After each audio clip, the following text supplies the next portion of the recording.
আরও বেশ কয়েকজনের নানান রকম কিংবদন্তি রয়েছে, তাদের নিয়েও নানান গল্প রয়েছে।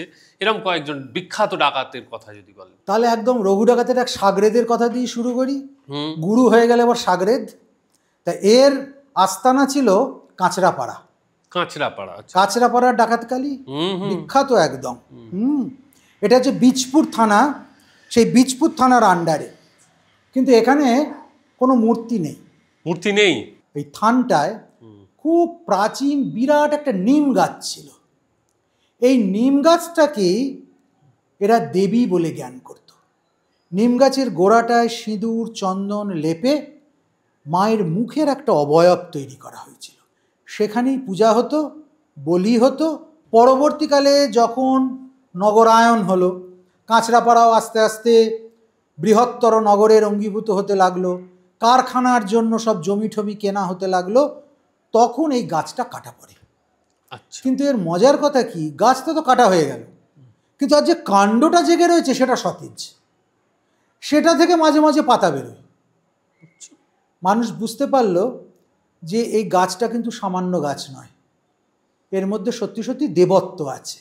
এটাকে তারা প্রিজার্ভ করলো এবং পুজোটা চলতেই থাকলো। উত্তরপ্রদেশ থেকে এক ব্রাহ্মণ এসে সেখানে হাজির হলেন। উত্তরপ্রদেশের এই ব্রাহ্মণ শাস্ত্রজ্ঞ।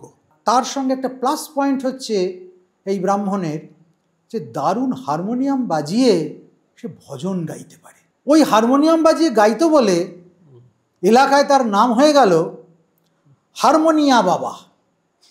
এই হারমোনিয়া বাবা এইখানে পুনরায় মায়ের পুজোর জাঁকজমক শুরু করলেন। তা একজন বলল যে মায়ের দালানটা আমি বাঁধিয়ে দেব। মাটি খোঁড়া হচ্ছে, একটা অদ্ভুত ব্যাপার হলো। হারমোনিয়া বাবা বসে হারমোনিয়াম বাজিয়ে মায়ের নাম করছেন, আর এদিকে কুলি মিস্ত্রি টিস্ত্রিরা তারা মাটি টাটি সমস্ত খুঁড়ছে, লেবার টেবারেরা।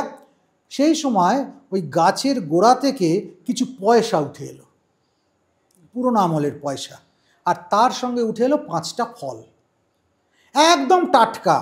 মনে হচ্ছে এই 5টা ফল এখনই বোধহয় কেউ ওই মাটির মধ্যে রেখেছে। এইখান থেকে সাধারণ অঞ্চলবাসীর মনে একটা বদ্ধমূল ধারণা হয়ে গেল যে এই জায়গাটা কিন্তু সাধারণ জায়গা নয়, এইটি হচ্ছে কাঁচরাপাড়ার ডাকাতকালী থান।